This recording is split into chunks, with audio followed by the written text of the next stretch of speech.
Khi đón con trước nhà để đến nhà bà ngoại, một người mẹ đơn thân có tên là Cici đã vô cùng ngạc nhiên và có phần khó hiểu trước những phản ứng kỳ lạ của cậu con trai nhỏ Clarence.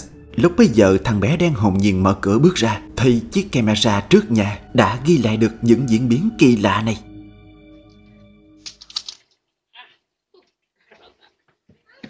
You ready to go, Grandma's? Come on. Let's go.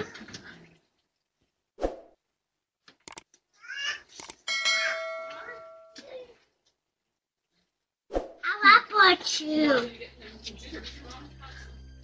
She's got cups. Okay. Yeah. Dada! Upstairs. Hanging me. Daddy hanging me. Oh, wait. What? No, okay. Oop, come on, Clarence. I think my mom's got one. Okay. What, Daddy? That's what I was just about to ask. What did you say, Clarence? What did you say, bud? Did you say bye too? I said bye. I said bye, Daddy. Oh, okay. Khi chia sẻ cảnh quay này lên trang cá nhân, Cici chỉ nghĩ rằng nó có một chút kỳ lạ và có cả sự dễ thương trong đó khi đứa con trai nhỏ của cô được cho là đang nói chuyện với ba nó, là người đã qua đời cách đó vài tháng. Người phụ nữ hoàn toàn không hề khẳng định đoạn video này có yếu tố liên quan đến huyền bí. Nhưng khi cảnh quay được nhiều người biết đến, một số người xem nhạy bén đã nhận ra một chi tiết nhỏ khiến cho cảnh quay an ninh này trở nên kỳ lạ hơn. Dường như khi cậu bé vừa bước ra khỏi nhà, đã có một giọng nói nho nhỏ gọi nó, và sự phản ứng của thằng bé lúc bấy giờ đã cho thấy nó cũng nghe thấy giọng nói lạ đó. Come on. Let's go. Dada! Upstairs. Hanging me. Khi tăng âm lượng cảnh quay lên, bạn sẽ dễ dàng nghe thấy giọng nói như thì thầm đó, Honey. Những sự phản ứng của cậu bé đã cho thấy nó đang tương tác với một người, và theo như những gì thằng bé nói, đó chính là người cha đã khuất của cậu. Okay. What, Daddy? Sự phản ứng và từng câu nói hồn nhiên của cậu bé đã khiến nhiều người xem thương cảm và tin rất có thể từ trên thiên đàng, người cha ấy vẫn dõi theo đứa con nhỏ của mình. Okay. What, Daddy?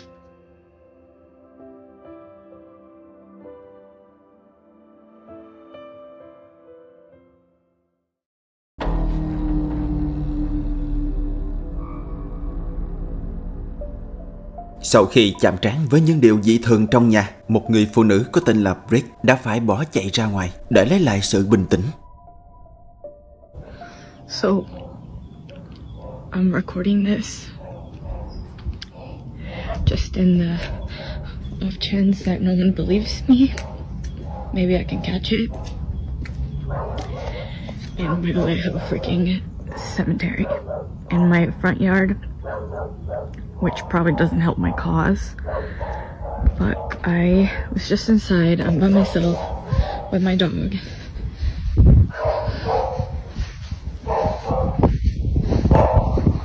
She's in that room upstairs. You can really hear her working for me.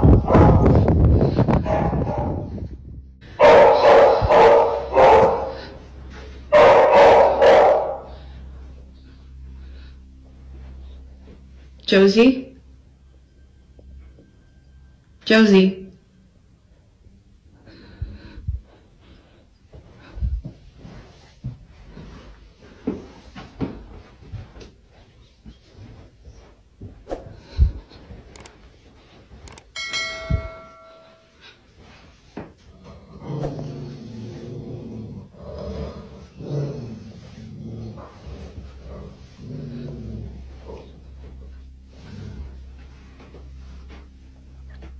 Yeah, she's just been staring at that, and then she started barking, and she growled, and when she growled, I kind of like booked it. Staring at that, and then she started barking, and she growled, and when she growled, I kind of like booked it. I just don't really know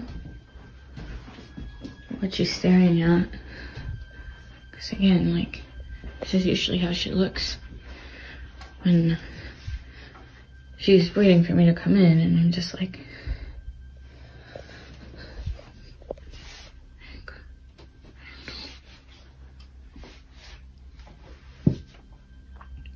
What? What is it?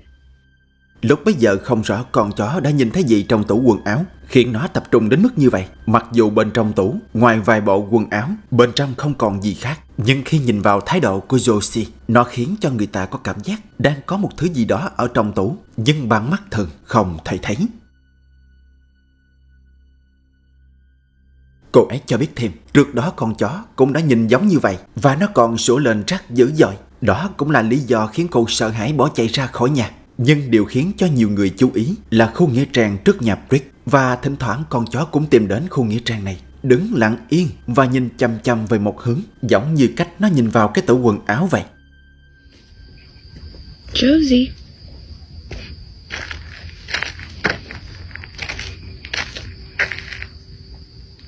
Josie, what's going on?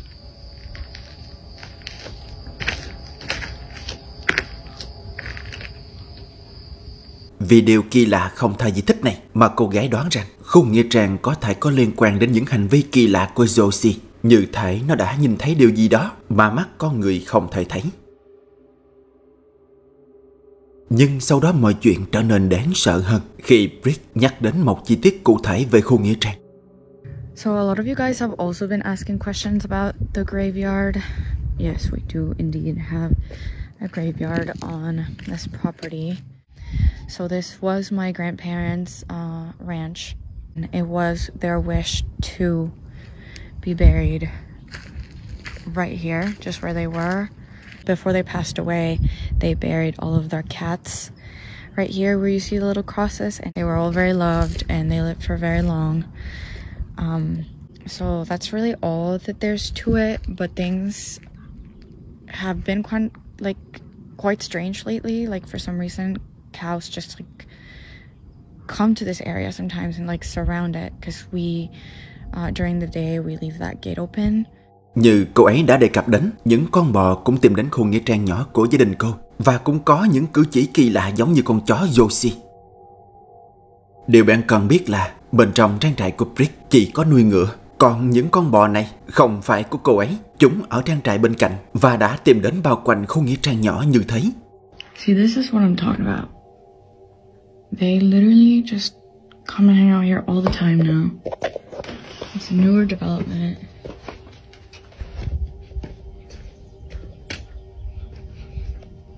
Like, why? They just kind of come and literally graze around this area. And they just kind of will freeze and won't move. So, yeah.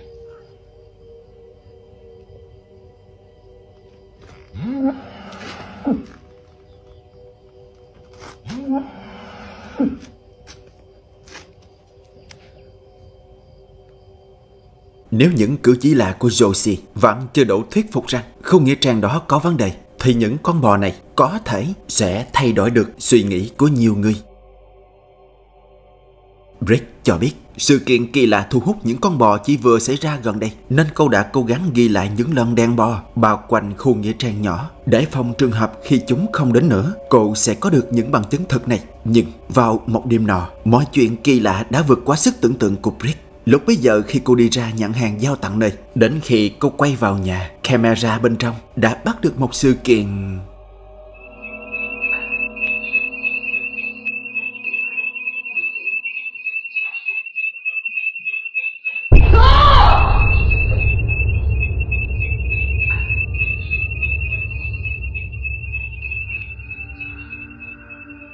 Thật kỳ lạ, khi Brick vừa bước vào nhà, dự định sẽ đi tắt hệ thống an ninh, nhưng chưa kịp làm gì, tay áo bên phải của cô ấy dường như đã bị thứ gì đó giữ lấy. Và theo phản ứng tự nhiên, Brick đã dùng tay phủi nhanh như muốn gạt đi thứ quái dị đó khỏi tay áo mình, mặc dù mắt cô và trên camera không hề thấy ai cả. Sự kiện không thể lường trước đã khiến cô gái bỏ chạy trong cơn hoảng loạn tột độ. Và đêm hôm đó cô gái không dám ngủ trong nhà. Nơi cô chọn để qua đêm là chiếc xe RV của cô. Sau tất cả những điều bất thường mà Brick đã chứng kiến, cô ấy đoán khu nghĩa trang của gia đình đang có điều gì đó không ổn. Có thể những gì đã xảy ra là một điềm báo trước Mặc dù không dám khẳng định, nhưng hiện tại những cảnh quay này đã làm cho nhiều người tự hỏi điều gì đang xảy ra trong ngôi nhà của Brett.